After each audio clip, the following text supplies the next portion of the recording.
प्यारे बच्चों, आज के वीडियो में हम कक्षा 10वीं के अध्याय 6 के अंतर्गत प्रश्नावली 6.2 का प्रश्न क्रमांक 1 की चर्चा करेंगे। इसे हम सरल करेंगे। इसमें हमें ज्ञात है आकृति 1 और 2, जिसमें डी और बी सी आपस में समांतर हैं। इसी प्रकार हमें ये भी इसमें ज्ञात करना है कि हमें 3 भुजाएं ज्ञात हैं और चौथी भुजा की लंबाई अर्थात इसमें EC ज्ञात करना है और इसमें यहाँ पे AD का मान ज्ञात करना है इस त्रिभुज में। तो आइए सबसे पहले आकृति क्रमांक 1 के बारे में हम बात करें। चूंकि हमें यहाँ पर ज्ञात है कि DE और BC आपस में समानांतर हैं, तो आधारभूत आनुपातिकता प्रमेय अर्थात थेल्स प्रमेय के कथन के अनुसार हम जानते हैं कि जब एक भुजा किसी त्रिभुज में एक भुजा के समांतर एक अन्य भुजा खींची जाती है तो वो अन्य दो भुजाओं को समान अनुपात में विभाजित करती है। तो इसके आधार पे हम लिख सकते हैं यहाँ पर AD बटे DB और AE बटे EC ये आपस में बराबर हैं। तो ये हम लिख रहे हैं आधारभूत आनुपातिकता प्रमेय से।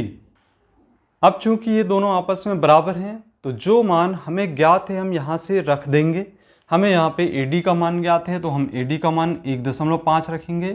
इसी प्रकार से हमें DB का मान ज्ञात है तो यहाँ पे 3 रख देंगे और AE का मान हम देख रहे हैं यहाँ हमें 1 ज्ञात है और EC का मान हमें यहाँ से ज्ञात करना है। तो हम इसे सरल कर लें, पक्षांतर करेंगे।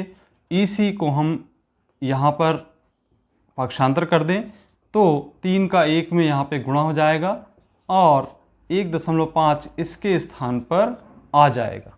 इस प्रकार जब हम यहाँ से दशमलव को हटाते हैं तो दशमलव हटाने पर हमें यहाँ 10 का गुणा करना होगा। तो ये इस प्रकार से दशमलव हमने हटा दिया। अब हम इसको कैंसिल करते हैं तो 5 से कैंसिल करने पर 5 दूनी 10 और 5 तिया 15 और 3 एकम 3। इस प्रकार आप देख रहे हैं यहाँ पे हमें EC का जो मान है वह 2 सेंटीमीटर ज्ञात हो गया।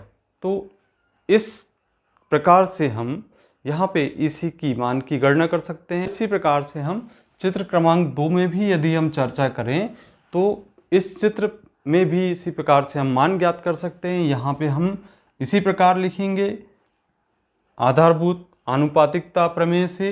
चूंकि DE और BC आपस में समानांतर हैं तो इस आधार पे हम यहाँ पे लिख सकते हैं आधारभूत आनुपातिकता प्रमेय से AD बटे DB बराबर है AE बटे EC।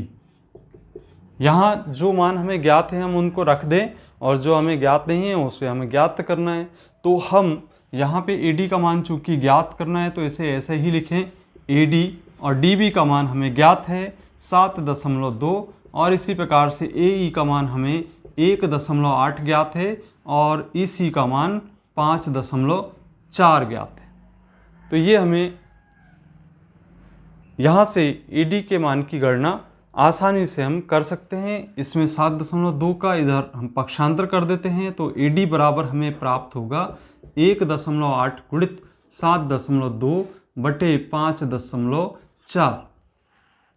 अब यदि हम यहाँ से दशमलव हटाते हैं तो दशमलव हटाने पर यहाँ से दशमलव का एक शून्य लग गया, 10 लिख दिए। इसी प्रकार से यहाँ से दशमलव हटाएंगे तो इसका दशमलव हटाए तो एक शून्य लगाएंगे। इसी प्रकार से इसका दशमलव हटाए तो इस तरीके से हम 10 बटे 10 गुणित 10 लिख सकते हैं। अब कैंसिल करने पर ये आपस में कैंसिल हो गया 10 से 10 और 18 तिया यहाँ से दशमलव हम हटा देते हैं और 18 तिया 54 हो गया और 3 से भाग देते हैं तो 3 एकम 3, 3 दूनी 6 और 3 चौ 12। इस प्रकार से 24 बटे 10 हमें यहाँ पे मान प्राप्त हो जाता है 24 बटे 10। अब हम एक संख्या छोड़ के दशमलव लगा दें तो AD का मान हमें यहाँ से मिल जाएगा 2.4 सेंटीमीटर। तो हम देख रहे हैं कि यहाँ हम AC और AD के मान कैसे हम थेल्स प्रमेय अथवा आधारभूत आनुपातिकता प्रमेय के आधार पर ज्ञात कर सकते हैं। तो आशा करता हूँ आपको ये प्रश्न समझ में आए होंगे। बहुत ही आसान प्रश्न थे, विकल्प में भी परीक्षा में पूछे जाते हैं, परीक्षा की दृष्टि से बहुत ही महत्वपूर्ण प्रश्न हैं। इनका अभ्यास आप जरूर करें।